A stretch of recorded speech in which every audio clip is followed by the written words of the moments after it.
বিশাল আকারের একটি ট্যাঙ্কার জাহাজ মানে তেলের জাহাজ, যেটাতে তেল জাহাজে বিভিন্ন জাহাজে লোড আনলোড করে থাকে। এটা হচ্ছে তেলের জাহাজ। আমি প্রায় মানে এক যুগ বললেই চলে, এক যুগের মতো হবে এই জাহাজটি এখানে পড়ে রয়েছে, এই টিপুর ডগে আর কি, টিপুর ডগের পাশেই পড়ে রয়েছে।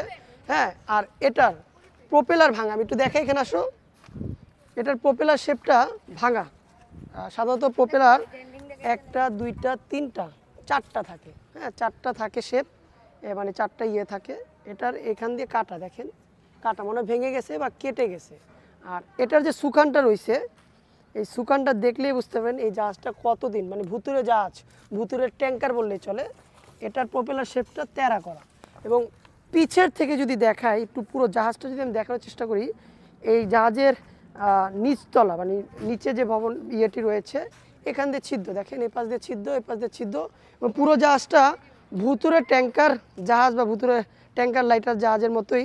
দেখেন লাইটার জাহাজ বলতে তো এটা মালবাহী জাহাজ, এটা হচ্ছে তেলবাহী জাহাজ। এবং উপরে যদি দেখাই, পুরো হচ্ছে আপনার পুরোটা ভুতুরের মতো, হ্যাঁ মানে দেখতে ভুতুরে আকারের। এবং মনে হচ্ছে মানে অনেক মানে বছর ধরে এই জাহাজটি এই ডগে পড়ে রয়েছে।